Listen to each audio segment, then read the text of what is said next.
আমাদের চরমান্দারকান্দি চরালগিতে এসে আশ্রয় নিত। এটা আসলে খুব কষ্টদায়ক কথা।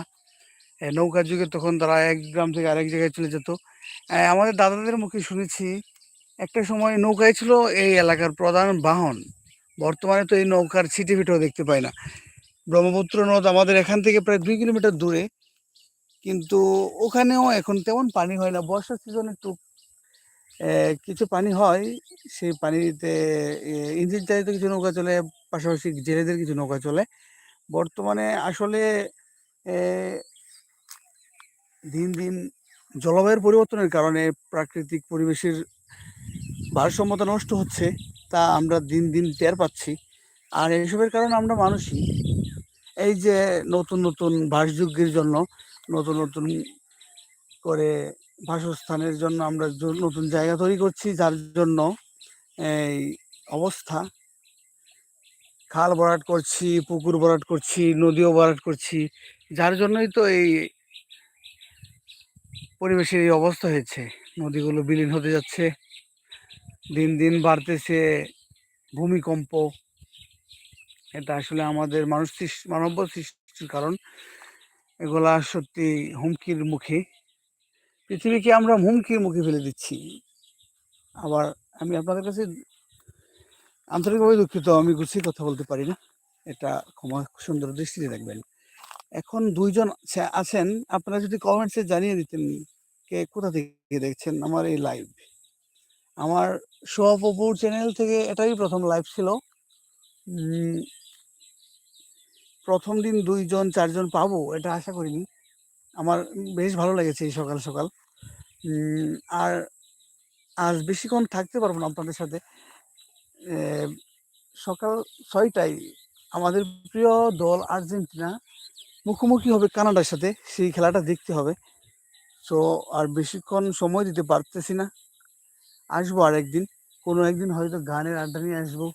আর আমাদের গ্রামটা আরেকদিন পুরোপুরি দেখাবো। আপনাদের দাওয়াত রইল, কিশোরগঞ্জে আসবেন, আসলে আমাদের গ্রামটা ঘুরে দেখে যাবেন, এটাই একান্ত অনুরোধ। আমি আমার লাইভের শেষ প্রান্তে চলে যাচ্ছি, আর বেশিক্ষণ হয়তো থাকবো না। কে কোথা থেকে দেখছেন, কেমন আছেন, আপনার গ্রামের নামটি যদি কমেন্ট সেকশনে জানিয়ে দিতেন তাহলে অনেক ভালো লাগতো। একজন এখনো আছে।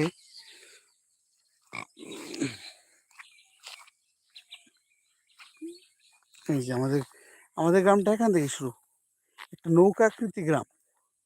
এমন গ্রাম বাংলাদেশে আছে কিনা জানি না, তবে আমার গ্রাম আমার কাছে সেরা। আমার কাছে এই গ্রাম স্বর্গের মতো লাগে। এখানে আমি শান্তি পাই, সুখ পাই, বেঁচে থাকার শেষ আশ্রয়টুকু আমি এখানেই পাই। বেঁচে থাকার জন্য আমি বসবাসের জন্য সে আমাকে আশ্রয় দিয়েছে, আমি তার কাছে চিরকৃতজ্ঞ। এখন লাইভে 3 জন আছে, কিন্তু থাকলে কি হবে, তারা কোনো কমেন্টস করছে না। কমেন্ট সেকশনে তাদের কিছু কথা পেলে আমি খুবই আনন্দিত হতাম। যাই হোক, আপনারা দেখছেন, এটাও আমার সৌভাগ্যের।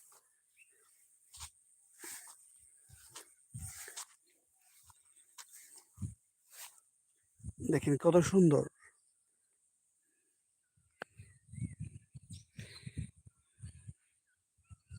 মাঠের মধ্যখানে, কত সুন্দর গাছ, সবুজের সমারোহ।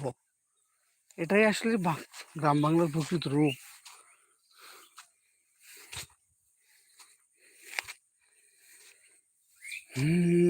ও আমার বাংলা মাগো,